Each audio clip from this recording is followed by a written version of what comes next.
RLD chief Jayant Chaudhary ने शामली के थाना भवन में जन परिवर्तन संदेश यात्रा के दौरान जमकर उत्तर प्रदेश सरकार और केंद्र सरकार पर निशाना साधा। साथ ही उन्होंने कहा कि अगर उनकी सरकार बनेगी तो हर वर्ग का उत्थान होगा। साथ ही उन्होंने अपनी पार्टी के नेताओं को भी चेताया कि अगर टिकट चाहते हैं तो दिल्ली ना आए, गाँव में जाएं।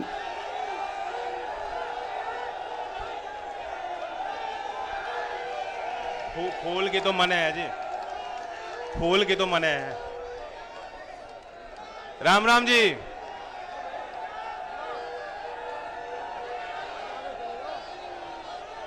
मुझे भी बहुत देर इंतजार करना पड़ा आपके बीच आने को, और आपने भी खूब इंतजार किया।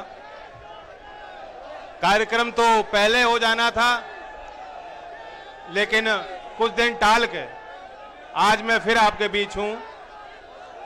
पहले शांति बना लो तभी बात होंगी। बना लो, शांति बना लो।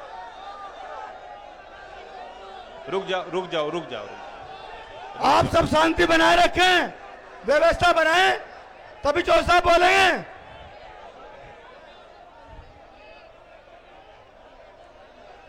अभी संचालक महोदय ने कोई, हाँ रण भी होगा, संचालक महोदय ने अपनी पंक्ति सुनाई, लेकिन योगी तो ना तो मेहनत जैसे लगते ना ही वो मेहनत करते। क्यों चिंता कर रहे? जनता कर देगी। अब के जनता ने तो मन बना लिया है। उत्साह देखो लोगों का। मैं आज इस अवसर पे दुष्यंत कुमार जो प्रसिद्ध कवि थे, उनकी बहुत फेमस एक कविता है, एक पंक्ति सुना देता हूं। नौजवानों के लिए क्रांतिकारी उनके विचार।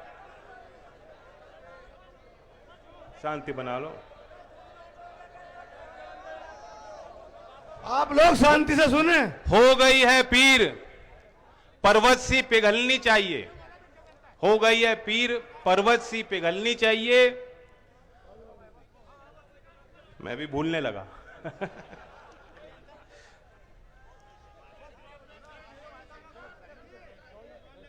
इस हिमालय से कोई गंगा निकलनी चाहिए।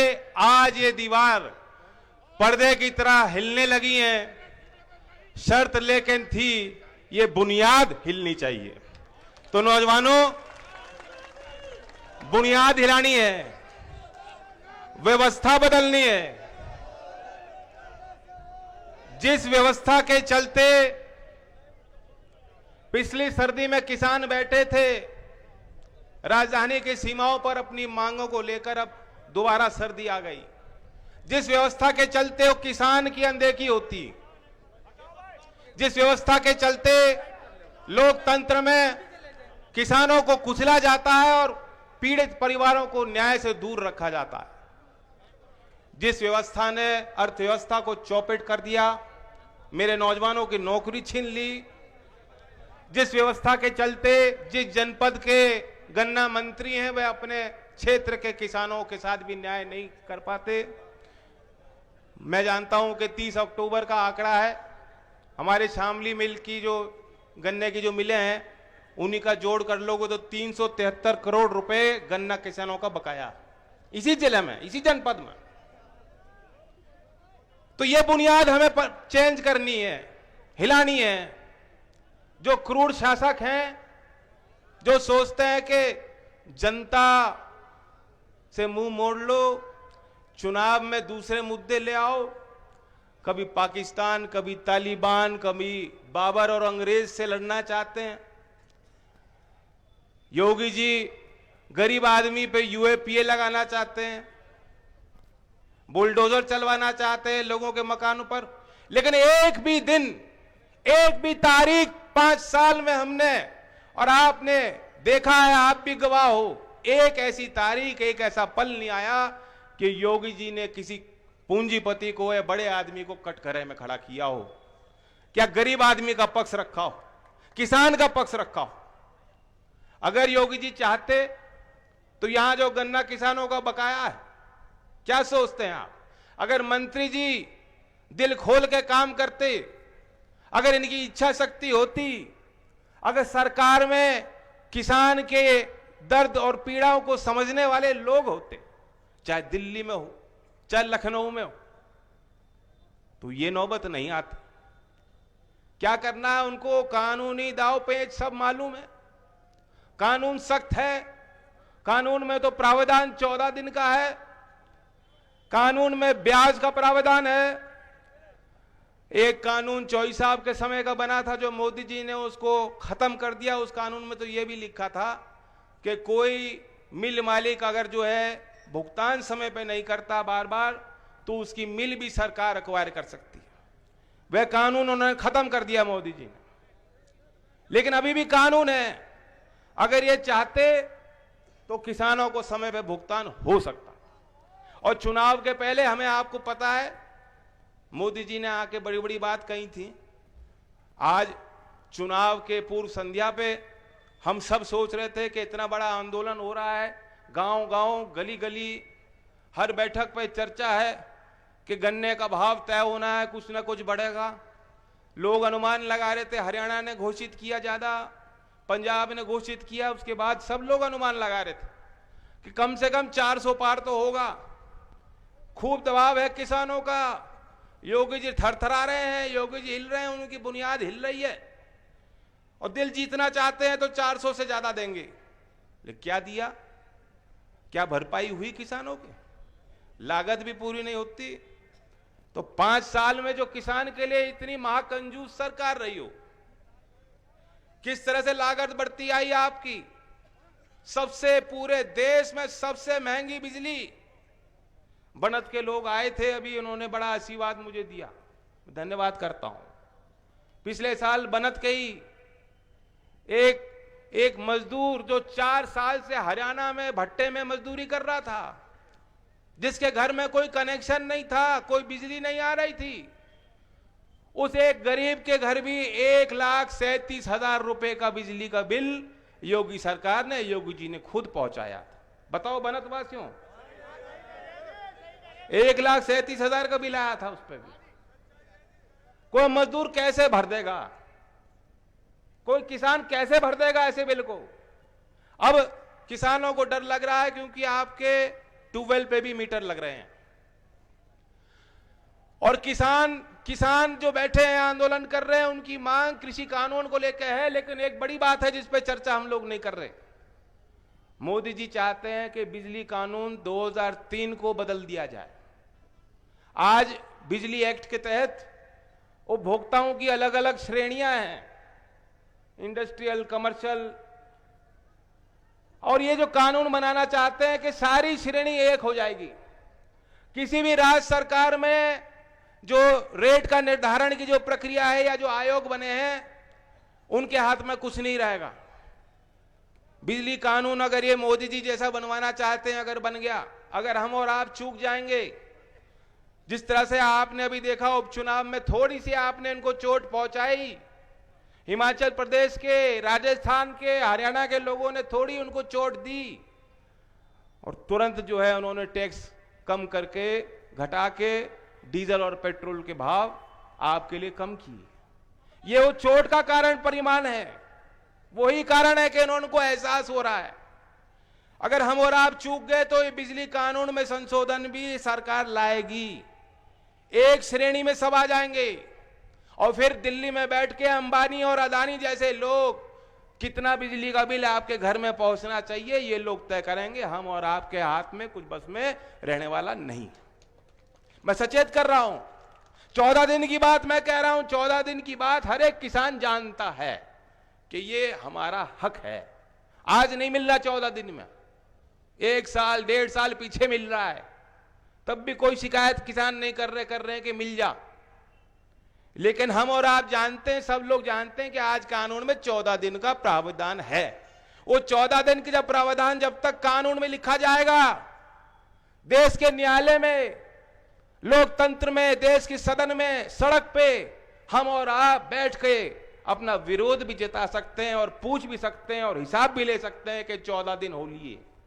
लेकिन अगर हम और आप चूक जाएंगे और बाबर और औरंगजेब को गोली देकर कैराना पलायन की बकवास करके ये लोग वापिस अगर सत्ता में आ गए तो ये 14 दिन का प्रावधान भी कानून से मिटने वाला है, ताकि हम और आप कोई भी किसान अपना हक ही ना मांग सके। ये कोई बनावटी बात नहीं है, ये मत सोचना। बिजली की बात 2018 से हमने कहनी शुरू कर दी थी और आज असलियत है, आज एहसास हो रहा है लोगों को, उस समय एहसास नहीं था। यह भी बात कोई मनगढ़ंत बात नहीं, बनावटी बात नहीं है। नीति आयोग सिफारिश कर चुका, जो किसान की लागत पे जो फैसला लेने वाला केंद्रीय आयोग है, उसने सिफारिश पे हामी भर दी और केंद्र सरकार पे वो प्रस्ताव भेज चुके हैं कि 14 दिन को हटा दो। और किसान को गन्ने की जो मिल है, चीनी जो मिल है, उनके पूंजीपतियों की कमर टूट जाती है, वो ब्याज नहीं चुका पाते, बैंकों से लोन लेकर जो है किसान का भुगतान कर पाती है मिल।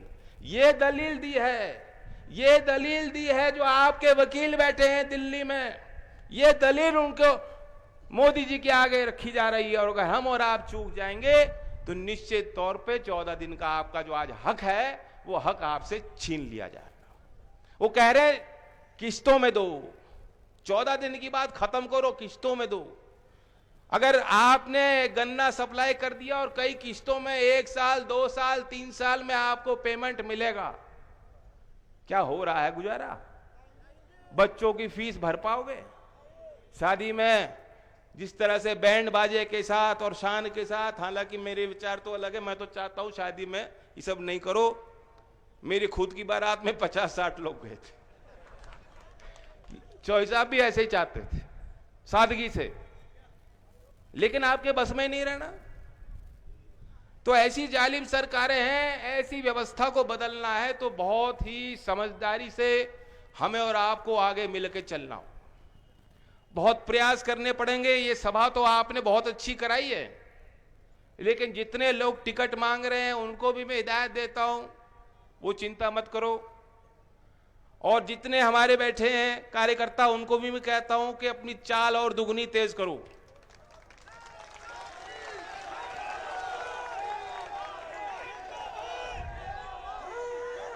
ये हम और आपको रोकने की भरपूर कोशिश करेंगे। लखीमपुर की घटना हुई थी, उस दिन भी रोकने की कोशिश की थी। मैं बरेली गया, उसके बाद उनकी अंतिम अरदास पे किसानों के उन परिवारों के बीच जाना चाहता था, वहां भी उन्होंने रोकने की कोशिश की, लेकिन रुका तो नहीं। मेरा काम रुकने का नहीं है।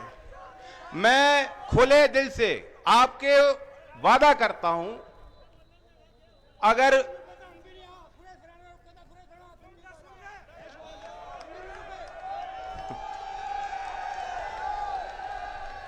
इतना हुआ ना बनाओ, इतना हुआ ना बनाओ। जनता ने बनाया था, जनता बिगाड़ देगा। जिस रास्ते पे चलकर मुझे तरक्की मिलती हो, या मेरी सीट बढ़ जाए या वोट बढ़ जाए, लेकिन आपका नुकसान होता हो, उस रास्ते पे मैं कभी बढ़ूंगा नहीं। और अगर आपकी हानि हो रही है, आपके साथ अन्याय हो रहा है, मुझे आपके बीच पहुंचना है और ये लोग रोकेंगे, मैं रुकूंगा नहीं। यही मेरा काम है। जब आपने मुझे पगड़ी पहनाई है, चौधरी अजीत सिंह जी के जाने के बाद, जिस तरह कभी चौधरी चरण सिंह जी के जाने के बाद हमारे बुजुर्गों ने चौधरी साहब पे विश्वास किया था, जब आपने मुझे वो पगड़ी पहनाई है तो मुझे पूरी तरह एहसास है कि वो पगड़ी के मायने क्या है। बहुत बड़ी इज्जत, बहुत बड़ा विश्वास, और मैं पूरे समर्पण के साथ नतमस्तक हो गए जनता के आगे झुकता रहूंगा। लेकिन जहां आपकी लड़ाई होगी, कभी आगे किसी गैर के आगे झुकने वाले काम नहीं करूंगा।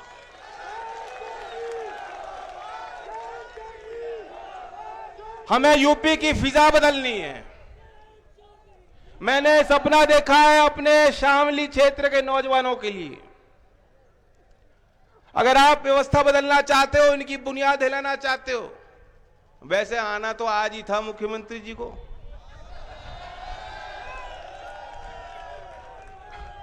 उन्होंने मुनासिब नहीं समझा।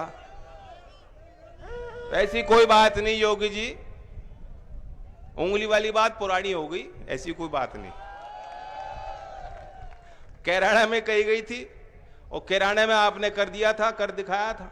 कल जब आएंगे योगी जी, हम तो पूछना चाहते हैं, हम तो बीजेपी के हर नेता से पूछना चाहते हैं, प्रदेश का नौजवान, मैं तो आपको कहता हूं आप पूछो क्यों नहीं हो रही भर्तियां, कब होंगी भर्तियां, कब मिलेंगी नौकरी।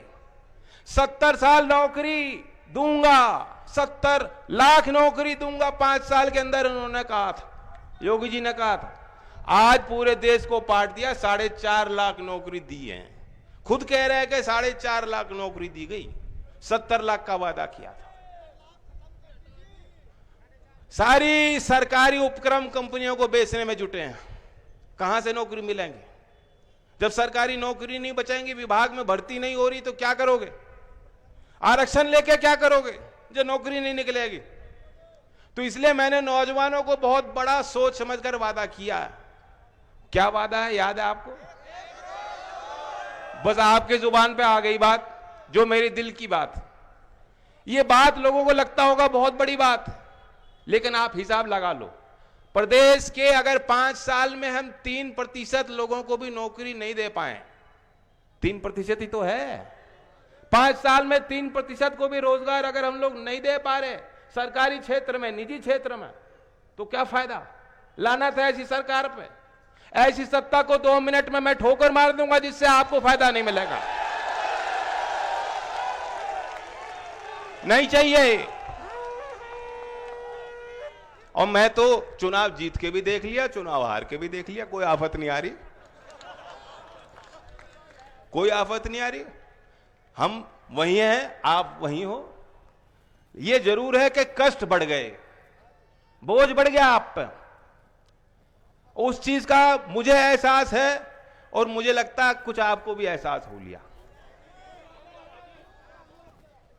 बस जो कमी रह गई हो, जो मुजफ्फरनगर वाले साथियों को मलाल हो दिल में, कोई बात नहीं, चौधरी चरण सिंह जी भी एक बार चुनाव हार गए थे, लेकिन वो जो मलाल है उसे दूर करना तो एक ही रास्ता है। अगर अपने बेटे पे विश्वास करते हो, मुझे एक मौका देना चाहते हो, तो एक ही रास्ता है, 2022।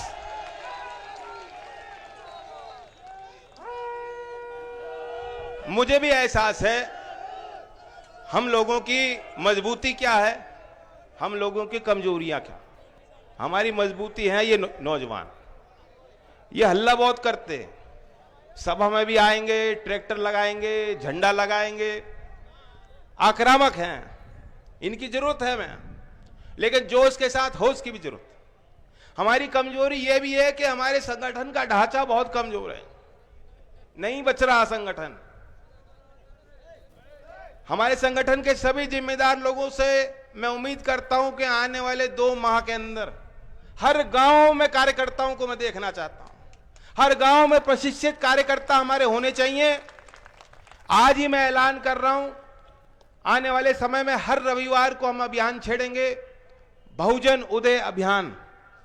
जो वंचित समाज के लोग हैं, जो गरीब तबका है, जो मजदूरी पे गुजारा करते हैं, उनके बीच पूरी पार्टी के सभी जिम्मेदार लोग, जो पूर्व विधायक हैं या जो विधायक बनना चाहते हैं, जो जिला अध्यक्ष हैं, जो महासचिव हैं, और आप लोग भी अगर राजी हो तो आप भी साथ जाना।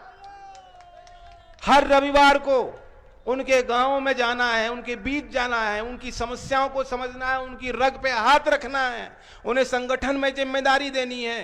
संगठन में होगी भागीदारी, सत्ता में होगी हिस्सेदारी, ये बहुजन उदय अभियान का नारा है। अगले रविवार 14 तारीख में मैं उम्मीद करता हूं आप इसमें अभियान में जुड़ेंगे, और हर रविवार को समय निकाल के, ताकि जहां आज हमारी कमजोरी है वे कमजोरी दूर हो पाए। ना अब के मैं पहले करंट लगाऊंगा तब टिकट दूंगा।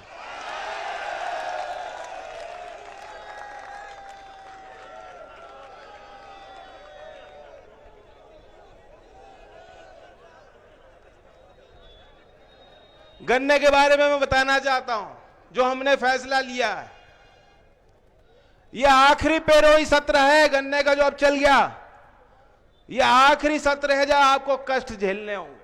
आगे आपको कष्ट झेलने की कोई जरूरत नहीं। जब आपकी सरकार आ जाएगी, 1.5 गुना लागत पे मूल पहले ही सत्र में घोषित करेंगे, और उसके बाद जो महंगाई का सूचकांक है, आपने देखा होगा सरकारी कर्मचारी होते हैं, वेतन बढ़ाओ, उनको आंदोलन करने की जरूरत नहीं होती, सरकार बढ़ा देती है। डियरनेस अलाउंस मिलता है उनको, महंगाई का भत्ता मिलता है उनको, जैसे जैसे महंगाई बढ़ती है उनकी जो पगार तनख्वाहें बढ़ती जाती हैं। किसान के लिए ऐसा कोई सिस्टम नहीं, हर बार लड़ना पड़ता है, लड़ाई लड़नी पड़ती है, मांग करनी पड़ती है, सरकारों के खिलाफ लड़ना पड़ता है, सड़क पर आना पड़ता है, और तब भी आपकी सुनवाई नहीं हो पाती। इसलिए सिस्टम से चलना होगा, सिस्टम बनाना होगा, व्यवस्था बनानी होगी किसान के पक्ष की। इसलिए हमने कहा है कि 1.5 गुना लागत पे गन्ने का भाव पहले सत्र में, और उसके बाद उस भाव को महंगाई की सूचकांक से जोड़ दिया जाएगा। उद्योग को भी मालूम होगा, मिल मालिक को भी मालूम होगा, और किसान को पहले मालूम होगा कि हमें भाव क्या मिलने जा रहा है।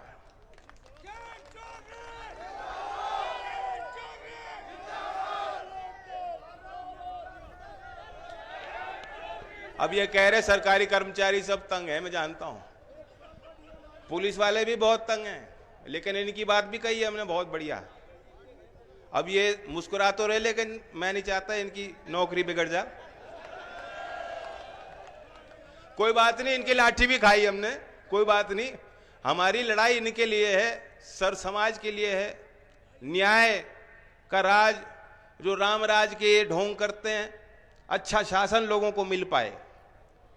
ये धर्म को मानते नहीं, धर्म में इबादत नहीं करते, धर्मों का दिखावा करते हैं। लेकिन मैं जानता हूं कि उन विषयों को सत्ता और शासन से दूर रखना चाहिए। चौधरी चरण सिंह जी की यही खूबी और ताकत थी। चौधरी अजीत सिंह जी के जब वो जीते हैं, जब हमारे विधायक जीते हैं, आप हिसाब ले लो, वो जीत का एक समीकरण था। वो जीत का क्या समीकरण था वो आप जानते हो, मुझे कुछ बोलने की जरूरत नहीं। और आज आपके यहां पगड़ी देखकर, टोपी देखकर, आपको देखकर, मुस्कुराते चेहरों पर मुझे एहसास हो रहा है कि वो जीत का समीकरण आपने दोबारा एक बार बना दिया। वो हमारा भाईचारा है, भाईचारा। बीजेपी आज एक एक जाति पे सम्मेलन कर रही है, प्रजापति सम्मेलन, कभी जाट सम्मेलन भी करेंगे। एक जाति से कुछ नहीं होने वाला, एक जाति का वर्चस्व कभी नहीं बन सकता समाज में। लोकदल एक जाति की पार्टी नहीं है। आप मेरी जाति से पहचान मत करो, मेरे जज्बात को पहचानने का काम करो, मेरी भावना को समझने का काम करो। मैं अपने नौजवानों से खास तौर से कहना चाहता हूं। तो फिर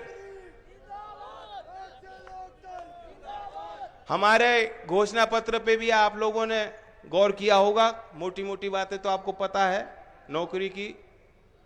और कोई भाई अगर पढ़ना चाहता है तो मैंने ट्विटर पे अपने एक पूरी लिंक दी है, उस पर आप अपने फोन पे ही उस चीज को पढ़ सकते हैं। जो 22 के हमारे 2022 के 22 संकल्प हैं, और पूरा मैनिफेस्टो हिंदी में और इंग्लिश में। आप चाहते हैं तो फोन पे ही आप डाउनलोड करके पढ़ सकते हैं। आप उसको छपवा भी सकते हैं, गांव में उसको बंटवा सकते हैं, बैठक में बैठ के लोगों को बता सकते हैं। ये प्रचार का अहम हिस्सा है। और हमने शायद देश में जितने चुनाव हुए, आप विश्लेषण कर लेना, आज तक किसी भी पार्टी ने चुनाव के 4 महीने पहले घोषणा पत्र जारी नहीं किया। ये हमारी ताकत बनेगी। जब तक चुनाव आ जाएगा सबको पता लग जाएगा हम क्या करने जा रहे हैं, और आप औरों से भी मांग सकते हो। और मैं तो मानता हूं कि अगर हमने घोषणा पत्र में जैसा हमने कहा है, हो सकता है इससे ज्यादा कुछ मिल जाए। हमने कहा है कि किसानों का पुराना बिल, किसान और बुनकर का पुराना बिल माफ करेंगे और अगली दर हाफ करेंगे। हो सकता है योगी जी कल आ रहे हैं, हो सकता है कल वैट पे कुछ छूट और दे दें, हो सकता है बिजली की कोई बात कर दें। मुझे ज्यादा विश्वास तो नहीं है, वो तो औरंगजेब को गाली देकर चले जाएंगे, वो कैराना पलायन पे कहेंगे। लिखवा लो मुझसे, उसके अलावा कुछ नहीं कहने के।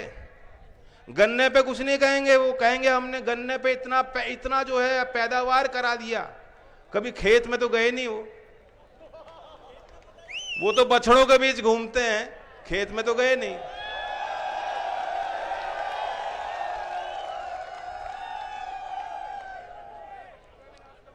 तो जैसे ये खेती का भी नाश कर रहे हैं, ये जो छुट्टे घूम रहे हैं खेतों में, ये भी तो नाश कर रहे हैं, किसान का नाश है। और ये सत्ता में बैठे हैं तो ये भी आपका नाश कर रहे हैं। तो छुटकारा लो, इनका इलाज करो। एक एक दिन बहुत कीमती है। अब वक्त नहीं बच रहा, 4 महीने नहीं बच रहे, एक एक दिन बहुत कीमती है। इसलिए मैं आपसे उम्मीद करता हूं, मुझसे मिलने की होड़ मत करना, दिल्ली की दौड़ छोड़ दो। कोई टिकटार्थी अगर टिकट चाहता है हासिल करना, दिल्ली आना बंद करे, गांव में जाए, क्षेत्र में जाए, किसानों में जाए।